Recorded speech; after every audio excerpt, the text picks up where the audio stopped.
All right, let's get right into it. Today, we're breaking down the official cyclone forecast for Vanuatu's upcoming season. This comes straight from the Vanuatu Meteorology and Geo-Hazards Department, and we're going to unpack exactly what you need to know to be ready. Okay, let's start with the big number, the one everyone's watching. Forecasters are expecting somewhere between 2 and 4 tropical cyclones to either form in or move through Vanuatu's waters this season. And that season, runs from November 2025 all the way through to April 2026. So what do those numbers, 2 to 4, actually mean for us? Well, the official outlook is calling for a season with normal to slightly above normal cyclone activity. To give you some context, the long-term average is usually 2 or 3 cyclones a season. So we're right in that ballpark, maybe just a little bit more active than usual. Now here's the part you really need to pay attention to. While the total number of storms might sound kind of average, the forecast highlights that at least one of these is expected to become a severe cyclone. We're talking Category 3 or higher.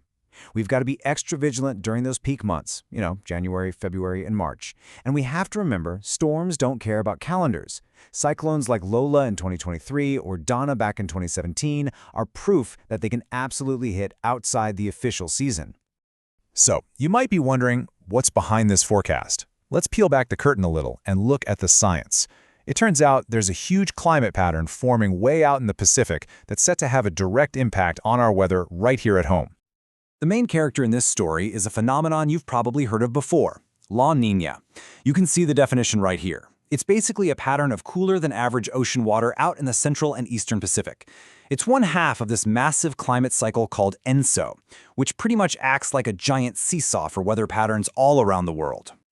And check this out. What's really telling is just how confident the climate models are about this. There is an 85% chance that a weak to moderate La Niña is going to develop by the end of 2025. That is a huge level of certainty, and it has a major influence on what we can expect. So picture it like this. La Niña cools down the ocean way out east, and that action effectively pushes this massive pool of warmer-than-average water westward, right into our neighborhood. And that warm water? That's basically high-octane fuel for cyclones. It's what they need to form and really power up. And this slide here breaks down exactly what that means for us on the ground. La Niña's influence literally shifts the entire hotspot for storm activity westward, much closer to Vanuatu. So that typically means more rain for us, stronger trade winds, and, you guessed it, a higher chance that cyclones are going to form nearby or even track right through our islands. Okay, so we have the forecast, we have the science, but let's bring this down to earth. What do these predictions really mean for our families, for our communities? What are the actual risks we should be preparing for right now? This right here, this is the most important thing to remember. This is an official statement, and it's so true. It doesn't matter if it's a busy season or a quiet one. It only takes one single storm making landfall to cause devastating, long-lasting damage. Just one. So, we're looking at 4 major threats that every single community across Vanuatu needs to be thinking about. We're talking about heavy, intense rain that can lead to flash floods and dangerous landslides. We're talking about destructive winds, powerful enough to rip apart homes and damage critical infrastructure. And of course, there are the hazardous seas and the risk of coastal flooding from storm surge. But here's the good news. When it comes to being prepared, we in Vanuatu have a really unique advantage. We can pull from 2 very powerful streams of knowledge: cutting-edge modern science and our own deeply rooted traditional wisdom.